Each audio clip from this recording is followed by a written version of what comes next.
Bismillahirrahmanirrahim. Assalamualaikum warahmatullahi wabarakatuh. Bertemu lagi dengan saya pada mata kuliah pemrograman web klien 1 khususnya untuk kelas TIS 19-2. Pada pertemuan ini kita masuk pada pertemuan yang ke-7, di mana minggu depan nanti kita akan mengadakan UTS, dan saya sudah memberikan kisi-kisi di Classroom yang bisa Anda pelajari terlebih dahulu supaya bisa mengerjakan UTS. Nah, untuk lebih jelasnya, pada malam hari ini saya akan membahas atau mereview kembali mengenai materi-materi yang akan kita jadikan sebagai bahan untuk UTS. Baiklah, kita masuk ke PPT. Untuk bahan UTS kali ini saya langsung menampilkan pembahasan tentang program, di mana program ini nanti bisa Anda jadikan acuan atau dijadikan sebagai contoh untuk membuat tugas yang terkait dengan UTS. Nah, pada bagian awal ini saya menampilkan materi tentang form. Jadi ini adalah sebuah contoh tentang dasar form, di mana kita membuat sebuah contoh input melalui media form yang ada di dalam HTML. Nah, di sini kita masukkan untuk form name-nya, ya. Jadi kita beri nama FRM contoh. Kemudian berikutnya ada pertanyaan, siapa nama Anda. Kemudian diikuti input tipenya teks. Kemudian name-nya diberi nama, size-nya 30, value-nya tertulis ketik di sini. Nah, ini untuk pembuatan formnya. Kemudian hasilnya nanti ketika dijalankan boleh menggunakan browser apapun. Mungkin ada pertanyaan untuk membuat program ini dengan menggunakan editor apa, ya, itu terserah. Nanti Anda boleh menggunakan Edit Plus atau mungkin Dreamweaver, atau mungkin yang tidak punya boleh menggunakan Notepad juga boleh, asal nanti menyimpannya tetap gunakan ekstensi .htm atau HTML. Nah, kemudian dijalankan di browser Anda. Hasilnya seperti ini. Contoh input melalui form. Nah, ini nanti akan tampil, di mana tulisan contoh input ini tampil dari bawah body ini, ya. Ada H2 itu untuk ukuran font heading. Nah, kemudian berikutnya siapa nama Anda, kemudian diketikkan di sini. Ini muncul dari ini di bawah form ini, ya. Di mana untuk input teks yang kita inputkan tadi tipenya adalah teks. Jadi yang kita isikan nanti harus teks di sini. Tidak boleh angka, tidak boleh tanggal atau yang lainnya. Nah, berikutnya tadi adalah contoh sederhana tentang penggunaan form. Nah, untuk berikutnya ini kita berikan contoh program lagi, masih menggunakan media form dengan actionnya seperti ini. Metodenya adalah post, ya.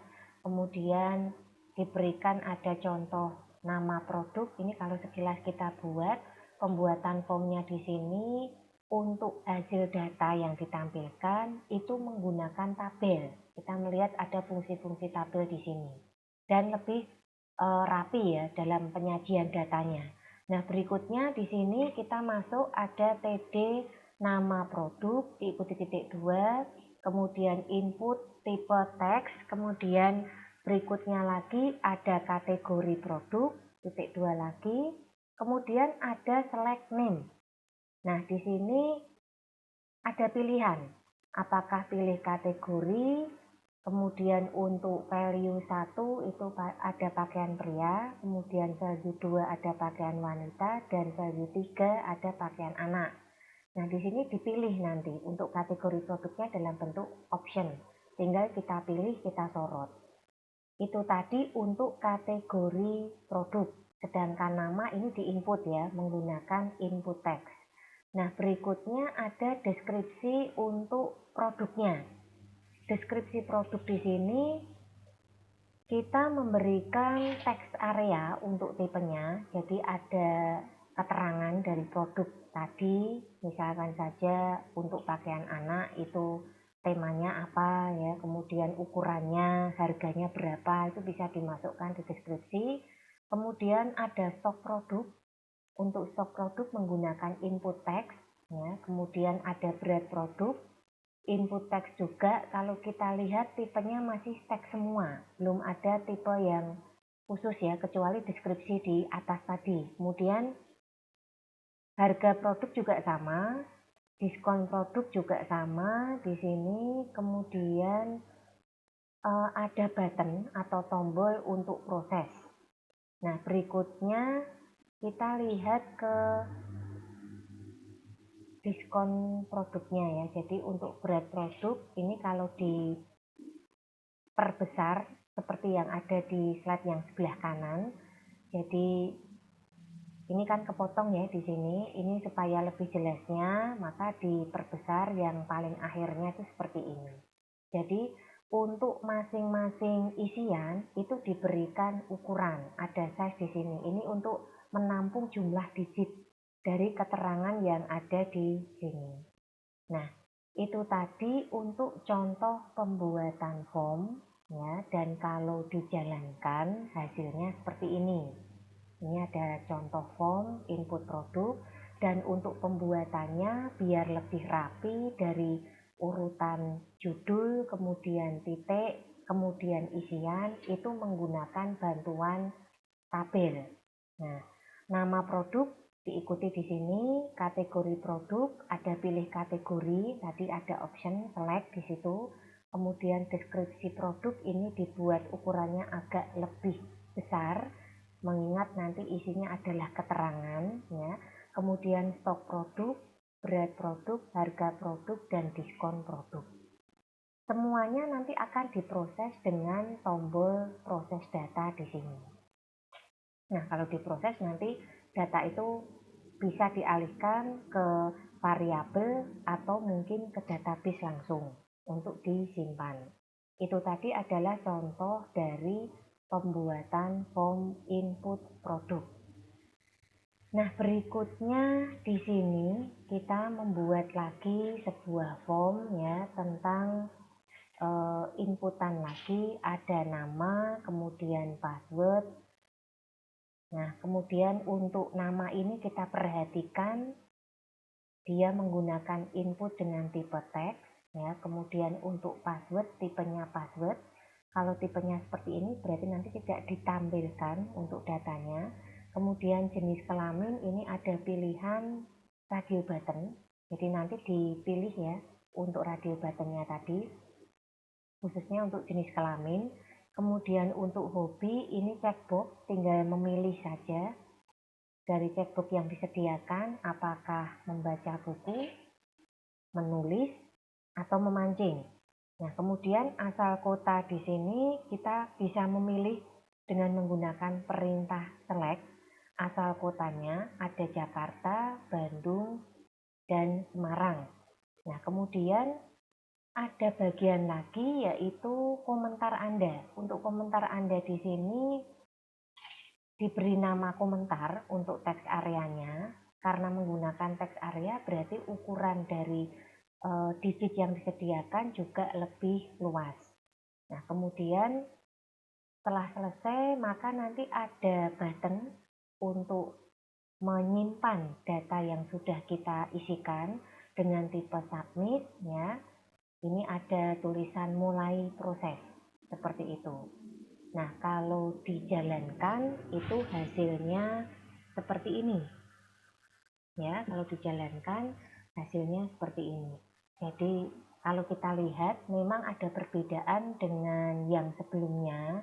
Kalau yang sebelumnya tadi hasil itu lebih rapi seperti ini karena ada penggunaan fungsi tabel di dalamnya.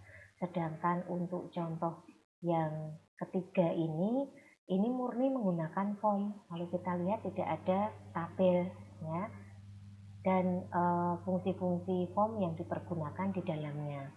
Nah, di sini Kita lihat untuk urutannya juga tidak begitu rapi ya, karena dia mengikuti lebarnya atau size dari tulisan yang ditampilkan di sini. Seperti nama, password, untuk jenis kelamin, radio button tampilannya seperti ini. Kemudian untuk hobi nanti tinggal memilih chatbox yang Anda pergunakan, asal kota juga tinggal dipilih di situ. Kemudian di sini nanti silahkan dituliskan atau diketikkan komentar. Nah, kalau sudah maka bisa klik button mulai proses. Itu nanti ada proses apakah akan disimpan ataukah disimpan di database seperti itu. Nah, itu tadi untuk contoh penggunaan form. Satu lagi contoh di sini untuk mengatur tampilan dari background. Ya, untuk mengatur tampilan dari background. Coba sebelum ke sini saya cek dulu. Di sini untuk mengatur tampilan pada background untuk program HTML yang dimasukkan, ini ada contoh seperti ini menggunakan VBScript. Jadi kita deklarasikan dulu variabelnya dengan nama eColor. Ya, kemudian di sini karena dia termasuk dalam variabel array, maka kita masukkan jumlah warna yang akan ditampilkan. Kebetulan ada 7 warna. Nah, di sini untuk masing-masing variabel tadi kita masukkan angkanya dimulai dari angka 0 karena indeksnya dimulai dari 0 di sini. Kita masukkan warna di sini boleh menggunakan teks atau boleh menggunakan angka ya. Tapi di sini karena untuk huruf usahakan dalam bahasa Inggris yang betul. Kalau bilangan biasanya menggunakan bilangan heksa ya. Jadi di sini ada pink, ada red, ada blue, ada teal, yellow, orange, cyan, dan silver. Untuk warna ini boleh diganti. Misalkan mau diganti dengan white atau dengan black, ini kan belum ada ya. Jadi tidak harus warna ini ya. Atau mungkin Anda tambahkan dari variabel array-nya sendiri. Misalkan jumlahnya menjadi 10 atau mungkin 12 warna. Sehingga nanti tampilan pada background browser Anda itu bisa berganti-ganti ketika kita klik ya. Nah, kemudian setelah kita memasukkan semua warna yang ada di sini, langkah selanjutnya adalah perintah randomize. Ya, untuk perintah randomize. Berikutnya dokumen.bgcolor. Nah, di sini mulai memasukkan perintah tadi untuk background colornya ya dengan menggunakan perintah sama dengan color, nama variabelnya kita sebutkan, kemudian dalam kurung rnd itu random ya dikalikan dengan 7. Nah, kemudian dokumen.write body. Dokumen.write date. Berarti nanti ada tanggal yang diambil dari sistem yang akan ditampilkan juga. Jangan lupa ada tag BR itu untuk berganti baris. Nah, kemudian ada tag seperti ini. Warna latar belakang ini berubah jika browser di-refresh. Ya, jadi seandainya Anda ingin mengubah warnanya, maka tinggal diklik tombol refresh yang ada di browser. Nah, ini adalah contoh sederhana untuk mengatur tampilan background yang ada di browser Anda masing-masing. Sehingga nanti ketika dijalankan, itu akan tampil seperti ini. Jadi ini akan, kalau di refresh gitu, itu akan berubah-ubah warnanya. Nah, saya harapkan nanti masing-masing dari Anda itu bisa memilih program yang ingin ditampilkan untuk dipresentasikan. Ya, jadi bebas di sini boleh memilih dari contoh yang tadi di depan tadi atau yang 2 atau 3 di depan tadi atau yang ini. Boleh pilih salah satu ya. Karena waktunya terbatas maka dipilih salah satu saja. Nah, itu tadi untuk contoh background warna. Berikutnya ada lagi program menampilkan data dengan array. Kalau tadi yang kita tampilkan adalah warna, ya. Berikutnya ini adalah data. Data dalam bentuk teks otomatis. Di sini kita melihat menggunakan VBScript masih deklarasi variabel dim myArray dalam kurung 2,2. MyArray ini adalah nama variabel, boleh diganti, ya. Kemudian dua yang di depan itu adalah judul untuk kolom dan dua yang di belakang adalah judul untuk baris. Nah, berikutnya definisi array adalah departemen, personal, posisi. Nah, di sini kita definisikan setelah kita menentukan variabel array tadi kita isi. Misalkan untuk 0,0 kita isi dengan personalia.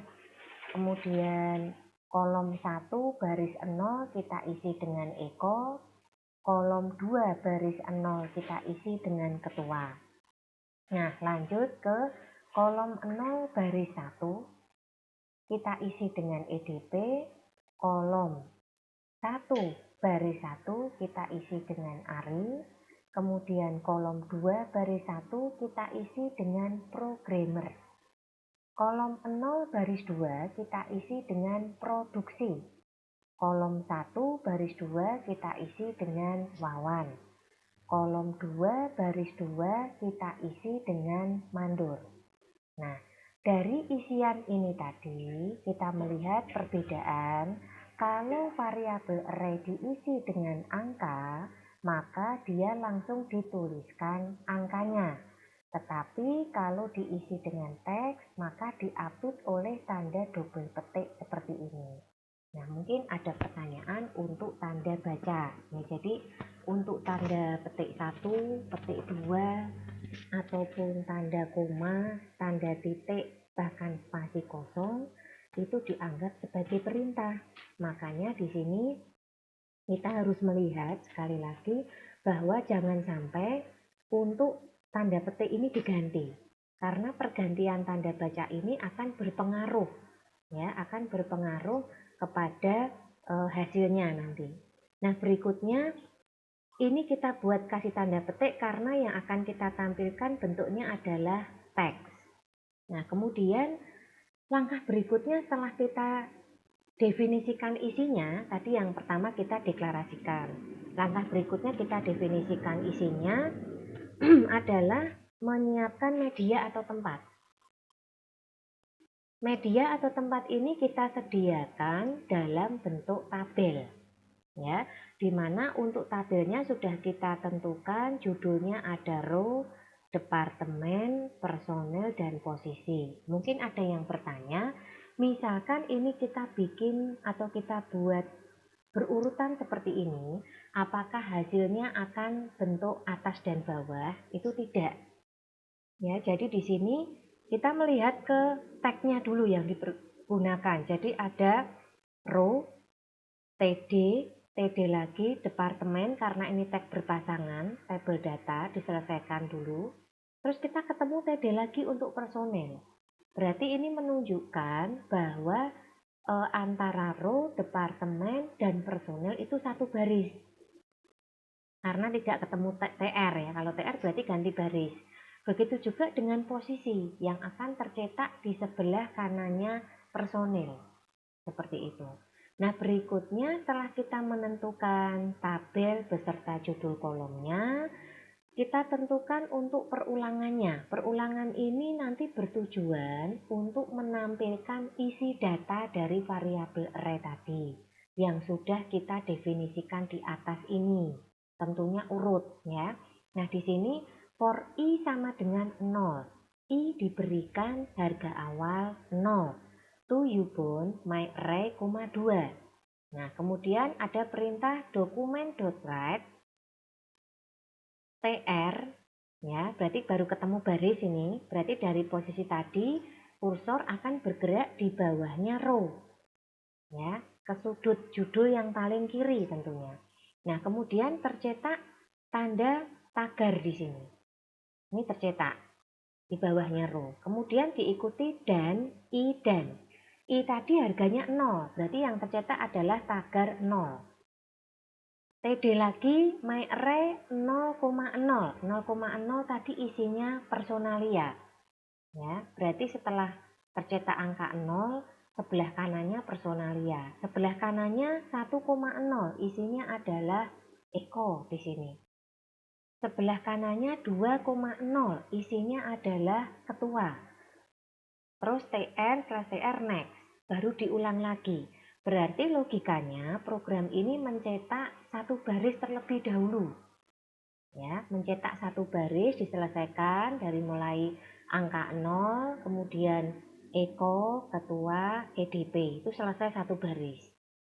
Di bawah judul kolomnya masing-masing ya, mulai dari row, departemen, personel, dan posisi tadi. Nah, berikutnya next itu akan bergerak ke record selanjutnya.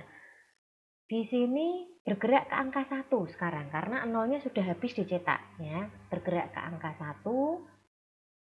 Dilihat tagar 1 yang tercetak. Berikutnya 0,1 isinya EDP.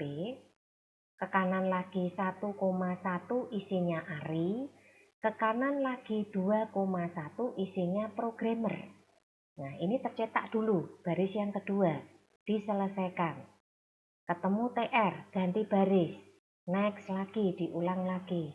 Ketemulah yang kedua sekarang. I-nya ya, I-nya berada di posisi kedua. Di sini akan tercetak tagar 2. Kemudian 0,2 isinya produksi. Bergerak lagi ke kanan, 1,2 isinya Wawan. Dan terakhir 2,2 isinya mandor. Jadi ini dicetak dulu satu baris selesai, satu baris yang selanjutnya selesai mulai dari 0, 1, 2. Jadi kalau dilihat indeksnya kan mulai 0. Kalau kita memberikan batasan 2 berarti cara menghitungnya 0, 1, 2 seperti itu.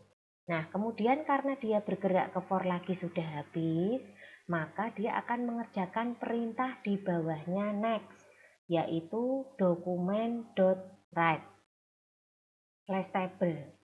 Berarti ditutup, selesai ya, sehingga hasilnya akan tampil seperti ini. Ini adalah program menampilkan data dengan perintah array, dengan menggunakan variabel array. Jadi kita lihat mulai dari 0, 1, 2 sampai dengan ke kanan. Nanti ditampilkannya per baris seperti ini dicetaknya. Setelah selesai baris pertama, lanjut ke baris kedua, lanjut lagi ke baris ketiga. Seperti itu. Nah, kira-kira itu ya untuk program menampilkan data dengan array di sini. Kemudian saya berikan tambahan lagi untuk selanjutnya ini pembahasan contoh pemakaian event. Jadi mungkin ada di antara kalian yang akan memberikan contoh program menampilkan penggunaan event on click. Jadi kalau diklik dia baru berjalan. Di sini ada contoh form perhitungan perkalian, di mana untuk formnya diberi nama FRM hitung. Kemudian untuk membuat tampilan lebih rapi, kalau kita lihat sekilas dari program ini menggunakan tabel dengan lebar 80%, jadi nggak 100% dipergunakan semua. Kemudian ada angka ke 1.2. Kemudian sebelah kanannya titik 2 itu ada input dengan tipe teks diberi nama N1. Size-nya 10 untuk digitnya. Kemudian ada input tab lagi, reset, ya, value kosongkan. Nah, kemudian berikutnya ada angka yang kedua. Diberi nama input teksnya N2, size-nya 10 untuk digitnya. Kemudian input tipenya button, name-nya tombol, untuk tulisannya diberi nama hitung. Nah, berikutnya event on click-nya ada di sini. onClick ini harus kita sambungkan dengan fungsi form, di mana nama formnya tadi adalah FRM hitung. Sehingga di sini onClick sama dengan tanda double petik FRM hitung titik hasil titik value. Seperti itu untuk penulisan event onClick. Sama dengan FRM hitung titik N1, ingat N1 tadi adalah nama dari input teks yang pertama, value dikalikan FRM hitung titik N2 titik value.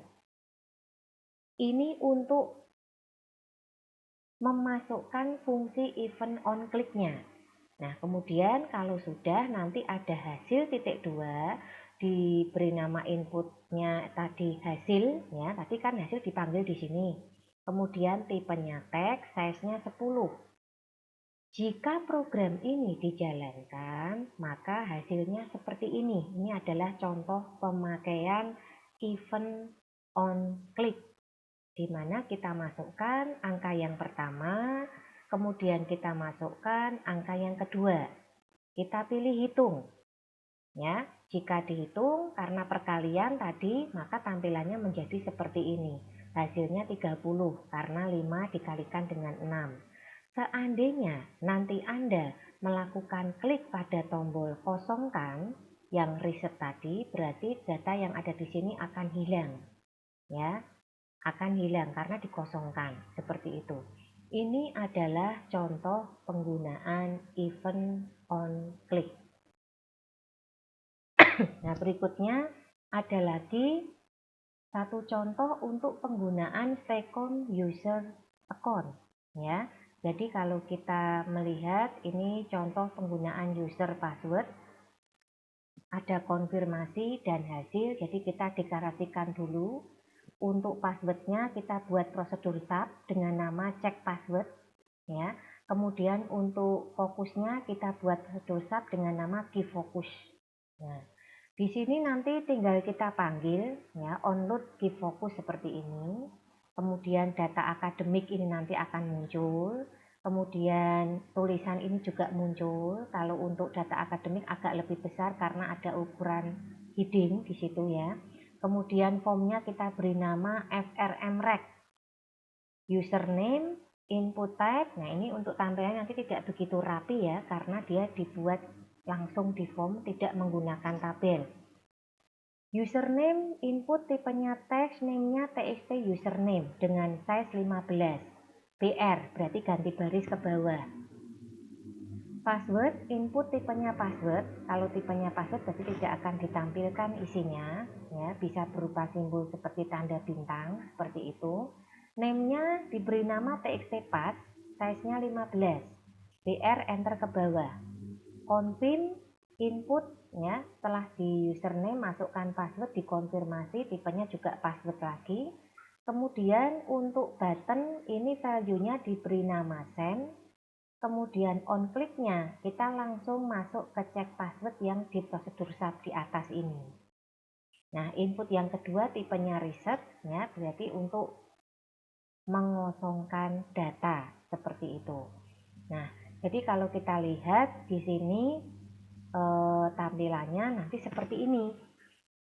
Jadi ada username, kita berikan input, password kita inputkan juga, cuma di bagian password dan confirm ini nanti tidak akan terdetek datanya. Kemudian ada send dan juga ada reset. Kalau send berarti nanti akan ditampilkan, akan dikirim, ya. Kalau reset berarti ini akan dikosongkan untuk datanya. Hasilnya ada di sini, ya. Jadi itu tadi contoh, ya, contoh dari pembuatan form.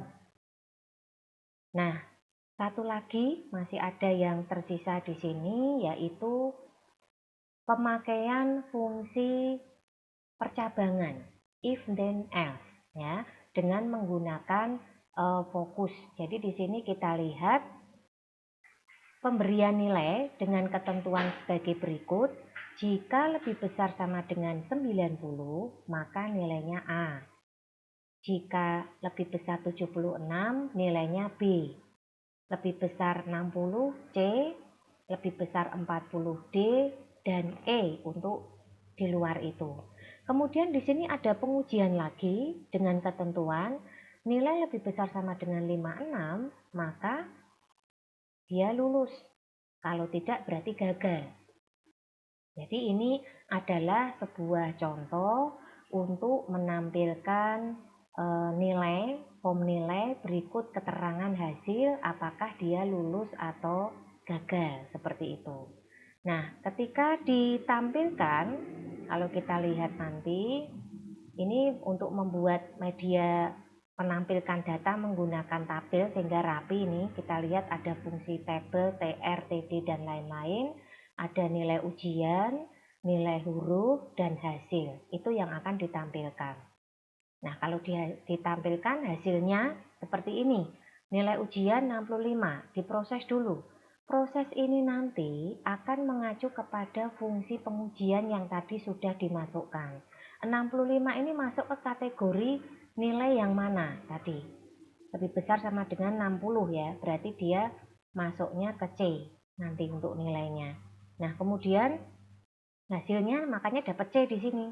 Kemudian berikutnya lagi diuji lagi di sini yang if yang kedua, apakah 65 lebih besar dari 56? Karena ya, maka tulisan keterangannya adalah lulus di sini. Ya, jadi ini kalau misalkan diproses, kalau di riset berarti ini dinolkan semua atau dikosongkan. Seperti itu. Nah, kira-kira itu yang bisa saya sampaikan pada pertemuan ini. Harapannya apa yang saya sampaikan ini bisa menjadi contoh nanti ketika mempresentasikan materi pada saat UTS. Bila ada kekurangan, saya mohon maaf yang sebesar-besarnya. Wabillahi taufiq wal hidayah. Wassalamualaikum warahmatullahi wabarakatuh.